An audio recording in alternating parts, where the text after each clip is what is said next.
Sentinelese পৃথিবীর সবচেয়ে রহস্যময় উপজাতি। আপনি কি জানেন, এই আধুনিক পৃথিবীতে এমন কিছু মানুষ এখনও রয়েছে যারা আজও আগুন জ্বালাতে শিখেনি?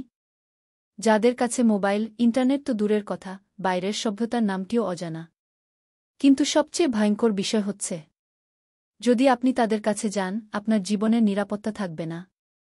আজ আমরা জানব এমন এক রহস্যময় উপজাতির কথা, সেন্টিনেলিজ, যারা পৃথিবীর সবচেয়ে বিচ্ছিন্ন, ভয়ঙ্কর ও রহস্যময় উপজাতি হিসেবে পরিচিত। ১. সেন্টিনেলিজ, পৃথিবীর নিষিদ্ধ দ্বীপ। ভারত মহাসাগরের আন্দামান দ্বীপপুঞ্জের এক অজানা কোণায় একটি ছোট্ট দ্বীপ, নাম নর্থ সেন্টিনেল আইল্যান্ড। মাত্র ৬০ বর্গকিলোমিটার জায়গা জুড়ে এই দ্বীপ। কিন্তু আশ্চর্যজনকভাবে এখানে বাস করে এক আদিম উপজাতি, যারা বাইরের জগতের সাথে কোনো যোগাযোগ রাখে না। এরা বাইরের কারো সঙ্গে কথা বলে না, তীর ছুঁড়ে মারে। তারা চায় না কেউ তাদের দেখুক, তাদের ছবি তুলুক, এমনকি কাছেও আসুক। ২. মৃত্যু ডেকে এনেছিল কিউরিওসিটি। ২০১৮ সালে জন অ্যালেন চাও নামের এক আমেরিকান মিশনারি এই দ্বীপে প্রবেশের চেষ্টা করেন। তিনি চেয়েছিলেন উপজাতিদের সাথে বন্ধুত্ব করতে, খ্রিস্টধর্ম প্রচার করতে। কিন্তু দ্বীপে পৌঁছানোর পরপরই তাকে তীর দিয়ে হত্যা করা হয়।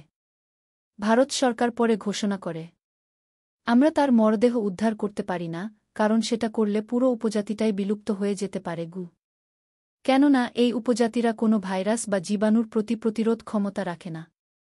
আধুনিক মানুষের সংস্পর্শে এলে তারা সংক্রমিত হয়ে পুরো গোষ্ঠী নিশ্চিহ্ন হয়ে যেতে পারে। ৩. কতজন মানুষ ও কিভাবে থাকে তারা? গবেষকদের মতে এই উপজাতির লোকসংখ্যা মাত্র ৫০ থেকে ১৫০ জনের মধ্যে। তারা গাছে তৈরি কুঁড়েঘরে বাস করে, তীরধনুক ব্যবহার করে শিকার করে এবং মাছ ধরে খায়। তাদের ভাষা একেবারেই অজানা, পৃথিবীর কোনো ভাষার সাথেও মেলে না। তারা চায় না বাইরের কেউ তাদের সঙ্গে সভ্য আচরণ করুক।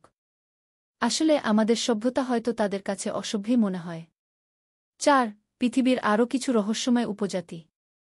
সেন্টিনেলিজ ছাড়াও পৃথিবীতে আরও কিছু আনকন্ট্যাক্টেড ট্রাইবস রয়েছে।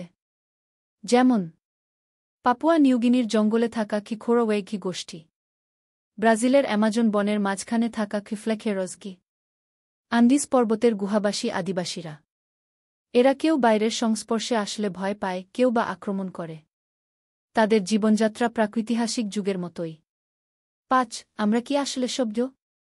এখন প্রশ্ন হল, আমরা যারা নিজেদের শব্দ বলে গর্ব করি, প্রযুক্তি, গান, বিলাসিতার মধ্যে থাকি, আসলেই কি আমরা সভ্য? নাকি প্রকৃতির সাথে মিলেমিশে থাকা এই উপজাতিরাই আরও শান্ত, আরও নিরাপদ? আপনি যদি সুযোগ পান এমন এক রহস্যময় উপজাতির সামনে দাঁড়ানোর, আপনি কি যাবেন? নাকি দূরে থেকেই সম্মান জানাবেন? কমেন্টে লিখে জানাও তোমার মতামত। আর এমন চমকপ্রদ রহস্য পেতে আমাদের চ্যানেল সাবস্ক্রাইব করো। কারণ আমরা প্রতিদিন নিয়ে আসি এমন সব গল্প যা লুকিয়ে আছে ইতিহাস, প্রকৃতি আর মানুষের অজানা জীবনে।